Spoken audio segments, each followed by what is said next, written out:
Ma'am शुरू शुरू में जब शादी हुई, शादी से पहले जब के मांगी गई थी, बहुत केयर करते थे मेरे ससुर। मेरे ससुर बहुत ख्याल करते होते थे। सोई होती थी ना छत पे, अभी सुबह 6 बजे सूरज सर पे होता है। अगर 6 बजे मैंने नहीं उठना ना, तो ससुर ने छत पे आना है, तार पे खेस टांगना है कि धूप आ रही है। इस हद तक मोहब्बत करता था, जिताता था कि मुझे बहुत अच्छी लगती है, मेरी जान से प्यारी है। तो ये तो अच्छी बात है ना। अच्छी बात थी ना पहले जब एंगेजमेंट हुई थी तब।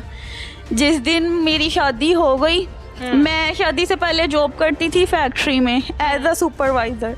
ठीक है। तो पहले तो कहते कि हमें कोई मसला नहीं है, फैक्ट्री में जॉब करने वाला बंदा बदनाम नहीं होता, लोग करते हैं। पहले तो बहुत कहता होता था कि नहीं ऐसा कुछ भी नहीं है, मेरे लिए ऐसे जैसे दूध पाक हो।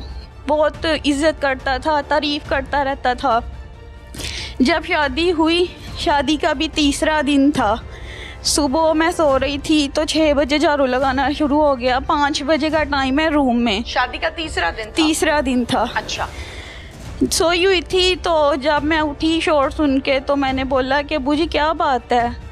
तो कहते जब फैक्ट्री जाती थी जब तो 4-4 बजे उठती थी, और अब घर है टाइम से सो जाती है, सुबह काम पे नहीं, घर के काम नहीं करने होते। तुम्हारे लिए तुम्हारे बाप ने तुम्हारे साथ मुलाजिम भेजी है।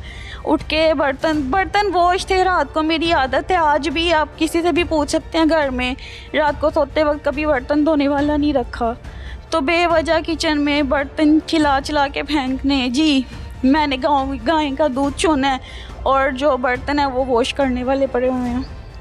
फिर आहिस्ता आहिस्ता अपनी रूटीन पे आ गया। फिर एक दिन ना उसने ना अजीम को कहा कि ये लड़की ऐसे है, ये वैसे है। उसको पहले भी शादीशुदा था और उसको भी जब 3 माह हुए प्रेगनेंसी को, उसको भी निकाल दिया। और इसी तरह इन्होंने मेरे साथ किया। बोलते थे कि वो अच्छी औरत नहीं है, वो बहुत गंदी है, बदचलन है। मेरी बेगम को टीबी था और उसके बर्तन ऐसे अलग किए जैसे कि इंसान को कैंसर आपके साथ बेटा क्या किया, आप अपनी बताएं। मेरे साथ यही कि जब थोड़े दिन गुजरे बुरा सलूक करने लग गए।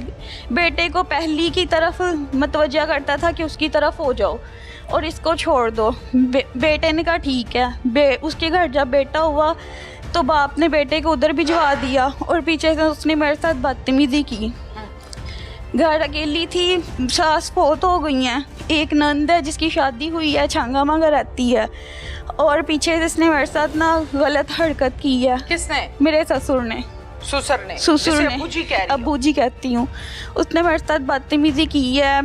मुझे नहीं पता था बाहर दरवाजे बंद हैं। पहले गया बाहर दरवाजे बंद करके आया, जो कि दूसरे वाले थे सिर्फ रूम के, सिर्फ वो ही ओपन थे। तो मुझे कहता मेरे पास बैठो। तो मैं अब्बू जी समझ के जितना आपका डिस्टेंस है इतने डिस्टेंस पे बैठ गई। तो कहती इधर आओ मेरे पास बैठो, मैंने तुम्हारे से ना अजीम के हवाले बात करनी है। मैं उनके पास बेड पे बैठ गई। तो उसके बाद ना उन्होंने ना मुझे गलत टॉर्चर किया। मैं उठ के बाहर चली गई। अब बच्ची तो न्यू समझ आती है कौन किस लहजे से किस अंदाज से बात कर रहा है। तो फिर इसने ना मेरे साथ पीछे किचन में आके, मैं नाश्ता बनाने लगी हूँ, तो फिर उसने मेरे साथ बदतमीजी की। तो किचन में ना नमक मिर्च वाला डंडा था, मैंने वो ही पकड़ के ना आगे से इशारा किया, ऊंची बोलने लग गई। तो मुझे कहते अगर जो बात तुम में और मुझ में है, घर में हम दोनों हैं, कोई तीसरा तो नहीं है। मैंने कहा नहीं। कहता जो बात तुम में और मुझ में है वो तीसरे को या तुम बताओगी या मैं बताऊंगा, फिर पता चलनी है। अगर हम कॉम्प्रोमाइज़ करें, दोनों ही किसी से बात ना करें, तो किसी को क्या पता घर में क्या हो रहा है क्या नहीं हो रहा। मैं तुम्हारे नाम ये घर लगाऊंगा, जितना सोना कहोगी मैं तुम्हें डाल लूँगा, तो तुम मुझे खुश रखा करो। उसने मेरे साथ ये बात की। तो मैंने बोला आगे में जाए हर चीज़, मेरे लिए मेरी इज्जत सबसे आगे है। मैंने छोड़े सारा कुछ तो जाने लगी। तो कहता हम सही औरत की बेटियां दो तलाक याफ्ते हैं, और माँ को ना बेटियों के गम से अपाहिज जो हुआ है, फालिज हो गया, माँ से उठा नहीं जाता। तो कहता है उसकी माँ का हाल देख रही हो, ऐसे ही तुम्हारी माँ का हाल हो जाएगा तुम्हारा गम सुन के कि बेटी को तलाक होगी। कहता है मैं जो चाहूँ ना अपने बेटे से करवा सकता हूँ, मैं अभी चाहूँ ना अभी के तुम्हें घर से धक्के मार के निकाले तो निकाल देगा। उसने वो करना है जो मैंने उसको कहना है। मैंने कहा अगर मेरी माँ को हो गया ना फालिज तो कोई बात नहीं। बोला कि लंबी आप लोगों की लड़ाई बहस हुई होगी ना, फिर आपने इस बात के बारे में अपने शौहर को बताया? जी बताया, उसने कहा तुम्हें तो अच्छा ही नहीं लगता, बकवास करते हो, तुम दफ़ा हो जो, आज के बाद मेरे साथ इस लैब बारे में बात ना करना। अपने वालिदैन को बताया? अपने वालिदैन को बताया, मेरे वालिदैन हो गए थे एग्री मेरी डिवोर्स के लिए। फिर डिवोर्स ली? नहीं ली, डिवोर्स नहीं ली। उससे पहले उसने उसके कान भरे, उसने मुझे धक्के धुक्के दे के घर से बाहर निकाल दिया। अभी 3 माह ही हुए थे शादी को जब उसने मुझे घर से बाहर निकाल दिया बेवजह। जी अम्मी के घर क्यों गई थी? अच्छा, फिर आगे बेटा? उसके बाद फिर मैंने 3 माह की मुझे प्रेगनेंसी थी, मैंने इनका वेट किया, अब आते हैं, नहीं आए। मैंने एक दिन इनको देखा, ये लोग ट्रक लेके आए, मेरा सामान जहेज लोड कर रहे थे। मैंने 15 पे कॉल की, इनको बोला कि मेरा सामान लेके जा रहे हैं, किसी ने कुछ नहीं किया। 2 दफ़ा पुलिस आई है, पुलिस ने गाड़ी भगा देती थी, वो जो लोडर ट्रक होता था कि जाओ ले जाओ इसको, सामान ही लोड करना। तो जब वो जाती थी फिर दूसरी गाड़ी आ जाती थी, और ऐसे करके ना वो लोग सामान मेरा लोड करके ले गए। मेरे घर बेटी हुई, मेरी बेटी जब पैदा हुई इनको बताया, इन्होंने कहा हमारी है ही नहीं। बेटी कहाँ पैदा हुई? अम्मी के घर। अम्मी के घर? जी। फिर उसके बाद? बड़ा ऑपरेट हुआ, मेरा कोई हाल भी नहीं पूछने आया, ना बेटी अपनी देखने आया। फिर बच्चे? फिर मैंने इन पे सामान जहेज का केस कर दिया, और हुरैन बेटी है मेरी, हुरैन फातिमा, उसका खर्चे का केस किया। जब वो डिग्री हो गए दोनों, मेरे हक में फ़ैसला हो गया, तो इन्होंने मुझे अगवा कर लिया। अगवा कर लिया मेरे ससुर ने। मेरे ससुर थे, मेरे ससुर का जवाई था, और साथ में जो गुंडे होते हैं बदमाश। शोहर कहाँ था? शोहर अपनी बहन के घर था। उसको पता था? उसको पता था, लेकिन वो साथ आया नहीं।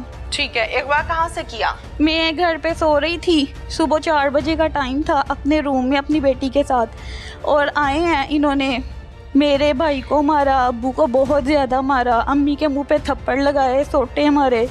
इवन के अब्बू एक बाजू से काम नहीं कर सकते, और अब्बू के सर पे 6 स्टिच लगे हैं, टांके जिनको कहते हैं ना। उस दौरान जो मारपीट हुई अम्मी एक आंख से नाबीना हो गई थी, वो उनका ट्रीटमेंट वगैरह करवाया। फिर आपको ले गए वहाँ से ले गए मुझे। कहाँ लेकर गए? मुझे यहाँ से साहिवाल कालू बदमाश का घर था, वो उधर उन्होंने मुझे चोरी रखा। कालू कौन है? ये डकैत है। अच्छा। इस टाइम वो है जेल में। तो उनके घर पे रखा, फिर मेरा इन्होंने कहीं और पे रखा कि ना मेरे घर में, तो मैं तो पहले ही बहुत बदनाम हूँ, बदमाश बंदा हूँ, आए दिन मेरे घर पुलिस आई होती है, इसको कहीं और छुपाएं। कालू ने कहा जो इश्तिहारी है। ठीक है। उसके बाद फिर इन्होंने मुझे ना किसी और के घर में रखा। वो आंटी थी, तो मैंने उसको बोला आपकी भी बेटी हैं, मेरे साथ ऐसे ऐसे करके मुझे लेके आए, मेरी घर बात करवा दो, आपकी बहुत मेहरबानी। मैं उसके पाँव में बैठ गई, रोई, बहुत रोई। तो उसने कहा अच्छा बेटा मैं तुम्हारी बात करवा देती हूँ, तुम ये ना बताना कि तुम कहाँ हो, तुम बात कर लो, उनको ये कह दो कि मैं जहाँ भी हूँ सही सलामत हूँ, तो तुम ये ना बताना कि तुम कहाँ पे हो। मैंने भाई को नहीं बताया कि मैं कहाँ हूँ, मैंने बस यही कहा भाई आप लोग टेंशन ना लेना। तो ये नहीं कहा कि मुझे बचाएं आके? नहीं, क्योंकि मुझे वो कहते थे अगर तुमने किसी को बताया या आके कुछ हरकत की ना, तो तुम्हारे भाई के टोटे टोटे करके नहर में फेंक देंगे, किसी को उसकी लाश भी नहीं मिलेगी। कुल कितने लोग थे? मैम ये लोग जो मुझे घर पे लेने आए थे वो लोग तो थे, एक गाड़ी थी और एक 125 थी, उस पे 2 सवार थे और गाड़ी में 6 अफराद थे, यानी टोटल 8 लोग थे। 8 लोग थे। जब आपको दूसरे घर में रखा जिनसे फोन लेके आपने वो लोग मेरे पास, उसके बाद अजीम भी आ गए थे। जब इन्होंने मुझे, आपके शौहर? जी। अच्छा। जब इन्होंने अगवा कर लिया, उसको फोन किया कि हम उसको लें, अब तुम भी आ जाओ, फिर वो भी आ गया। फिर उसने आके तहफ़्फ़ुज़ नहीं दिया? नहीं। बचाया नहीं? क्या कहा? उसने यही कहा कि केस वापस ले लो तो घर बसाओ, लेकिन वो ऐसा कोई कनेक्शन नहीं था उनका घर बसाने का, वो सिर्फ ये चाहते थे कि ये केस वापस ले लो और उसके बाद हम इसके टोटे करके नहर में फेंक दो और अपनी बेटी ले लें। अच्छा, फिर? उसके बाद फिर मैम इन्होंने मुझे वहाँ पे रखा, मैंने फ़ोन करवाया, भाई ने पुलिस वालों से नंबर ट्रेस करवाया, तो ये लोग आए मेरे पास, रेड की इन्होंने, पुलिस वगैरह आई। तो जब इनको पता लग गया फिर वो लोग मुझे वहाँ से गायब कर लिया उन्होंने।